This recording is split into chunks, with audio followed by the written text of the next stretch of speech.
Hello and welcome. Hello. Our weekly game dev recap. Hi. So we'll tell you everything. So what's the number? You know the number. Always Number know the 7 for this year. I don't know. I have a problem remembering how many years we're developing this game. It feels like Okay, with forever. new game we have new count. Yeah, it's like Every new year we forget about everything before.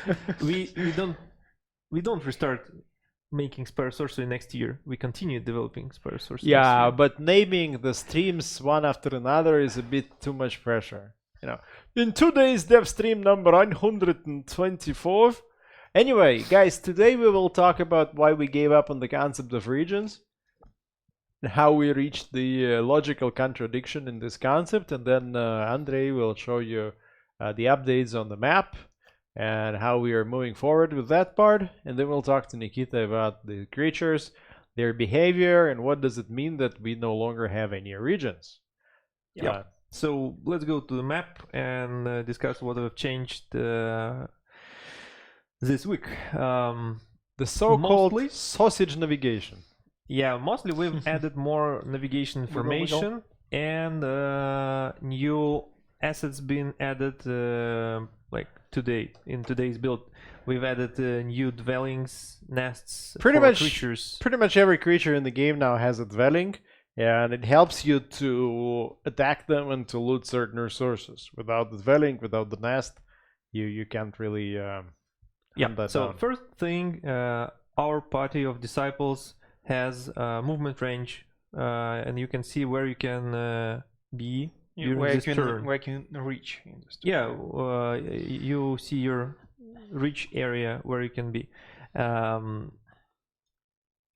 After movement, it shrinks because you spend your movement points, and it depends on a region where you're moving, because movement cost per region is different per biome type. That's the first thing, and the second is the way the creatures are interacting with the group and the way we're showing it. One of the big changes logically is that instead of if a creature wants to attack you, it doesn't have to travel to your hex and attack you there. We have what we call a strike range or a target range. Or trigger range or whatever. Trigger range, yeah. So like a zone in which a creature will trigger event. we'll with your interact group. with you Yeah, basically. if you'll end the turn. Maybe attack you, maybe run away from you. But here you see highlighted in red the area where gigglers will attack you. It doesn't mean that they will move to your hex. They'll just come at night, attack you, and then they'll go back to doing whatever they've done. They'll stay at their position. It was really stupid when we had this thing where the creatures would move following your party, and then they would stop at the end of the region, and then in the new region another creature would move. Yeah, and it was very strange. You are entering the region, and now someone spawns And and everyone's then runs to triggered you. and Yeah. trying to run to Yeah, your but group and attack. but if it's on the edge of the region and you stay near the nest, but in another region, nothing happens. So Yeah. that was strange logically, and that was strange in terms of gameplay. So regions mechanics were kind of weird, and we haven't found proper solution until now. So we've decided to remove them at all. So creatures have their trigger range, and it depends on a couple of factors. First of all is distance that this creature can interact with.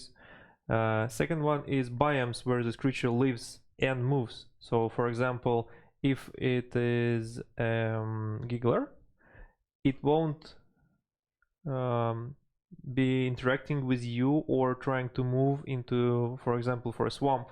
It won't go into the river, it won't go into the mountains, but it will go to the forest, the plains, and to the hills, because it's his natural biomes where it lives. So yeah, with some creatures Here is a good example. Here is a swamp, dirt leeches, and they can live in the swamps, and they are not going out of it, but they still can go to all the swamp tiles that they can reach. And if they will move, they will be moving only inside the swamp area, and the swamp area can be quite big.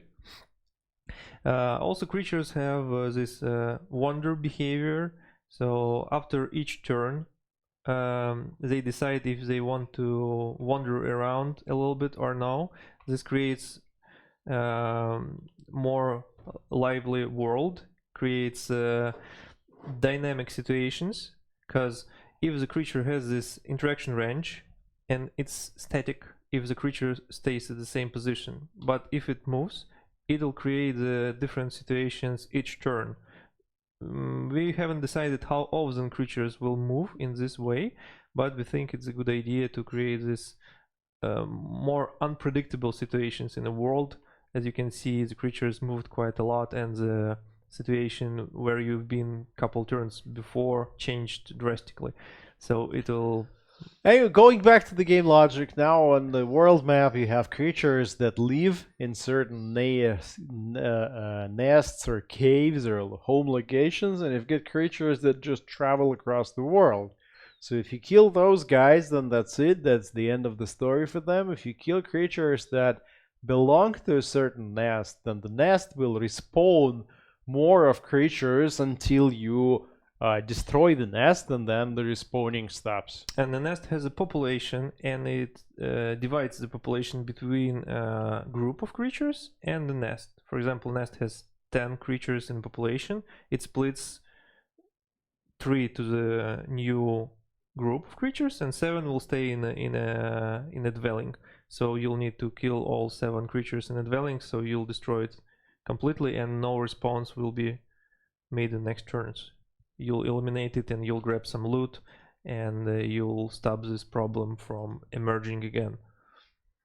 So as you can see, there's already some drafts made by Rita for this home locations. For example, for Stinktails, there is a Stinktail cave. For Gigglers, there is Giggler's nest with their eggs as a loot, and there is a pool as a home location for Urls. Pool of goo where they are Pool formed. Of Yeah. Good name, yeah. So we're working on polishing these assets as well, and to represent the creature home location better. What are those disciple images? It's a temporary image. We don't have a set for this creature, I think, or it's not assigned yet in the editor, so it's just temporary. Yeah, visuals. some entity for multiplayer game, yeah. Shh. We don't speak about multiplayer, not yet. Okay. So basically that's it for a map. So big thing is creatures are moving after the end of a turn, and creates more dynamic and interesting world. They have their own area where they interact, and it depends on speed of a creature and on biomes where it lives. So it creates not just radial zone of effects, but much more interesting shapes. Yeah, I think that's it for a map, and we can move to the behaviors of the creatures and the way how we see them in a gameplay. Sure, let's switch to the list of creatures. Here it is. So it's a list of creatures that we're planning to add for Act 1, if I'm correct. Yes, we hope And for, their at least. idea of interactions and how they work. Not every creature is aggressive. Some creatures will run away from you. Some creatures will attack you if they feel that you're weak, and they will stay away from you if they feel that you're too strong. We already work on how the weather effects will affect the behavior, so some creatures get stronger or weaker in rain or during fog. Some creatures cannot move at all. Some move. Some of them have pretty big trigger area, and some have a small trigger area. For example, as you've seen, Stinktails have quite big area of interaction, 4 points, and there is a weather effect that will change it. If there is rain, you won't be able to hunt them because they will be sitting in. No, I their... think it's talking about that they cannot hunt. So they won't attack you during the rain. Okay, so if there is a rain on the plains where Stinktails live, there is a good opportunity to go through it and you won't be attacked by these creatures. Or you'll basically. create rain by yourself. Yeah, if we'll add the spell, like magic rain or whatever, you'll be able to control the behavior of creatures and zone of their interaction more precisely. Same for example, for dirty leeches. During the rain, respawn rate will increase by 2. So if you cast the rain for some reason over the leeches den, or their nest, you'll get some more problems for yourself. Oh, you will hunt them in the rain, just killing them and then just waiting for them If to it's respawn. your goal, why Yeah. not? You see, it produces different gameplay for different situations. If you need more of them to harvest more ingredients, why not? Like, make it rain, kill them, and that's it.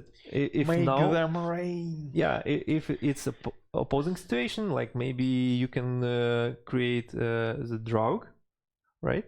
Yes. And maybe it'll affect them as well. Maybe it will reduce their yeah, population, or it will reduce their interaction We area. will go through all the creatures when we will be implementing different weather effects.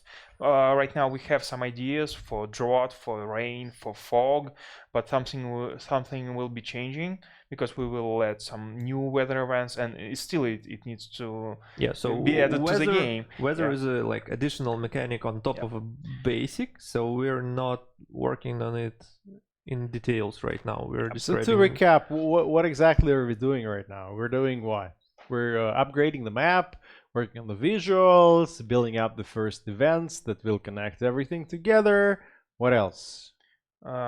And the main thing we need to do is to add events to the game. Right now we have the build where you can walk around the map. Now we just need to add some stuff that if you will stay in strike range of some creature, something will happen. And if something will happen, you need to overcome this with skill checks that we've talked about in previous streams. Okay. So I think that would be the first thing we'll show you. And that's pretty much it. I mean, the whole idea for today was to explain that we keep working on the world map, we keep working on the visuals. We still have to solve a number of interface issues on how we show different things on the map. We started planning out the creature behavior. Once we gave up on the region, things became a bit easier. And that's pretty much the direction in which we move. And at a certain point, we'll reach the playable version, which we will launch. Also, we've talked about rivers and lakes this week, and we've decided that each cross will be some sort of event that you can... Crossing a river is difficult. This Yes. is why you need bridges. This is why Yes. you need to Right now it's a piece of the cake to walk through, but they will have a lot of move costs, so you won't go through them so fast. That you will need to create bridges, or you'll need to get some specialists that will help you to get through the river. For example, skill check. Yeah, I think practical magic. And also in the rivers there will be good for living some dangerous creatures. Like for example, here you can see the there are the group of creepers spawned in this river, and they have some area where they will attack you. So you need to go around and spend some time more, or you can try and cross the river and here. While you are crossing, they can reach you, and you won't have time to get out. And yeah, you already spent all your movement points, and that guarantees the interaction with them. Probably they will attack, so you'll need to be careful when you're doing this. The rivers are a dangerous place, same as the world of Rund. All of it is dangerous. Keep your eyes open. All right, so that's pretty much it for today, I think. I don't think we have much more to show. And we'll be back next week showing you the progress that we've made, probably with interface. We'll see, but interface is something that we currently really work on. Yeah, sounds right. So thank you for watching, and come join Discord and see some sneak peek stuff that we're posting. Okay, bye. Bye.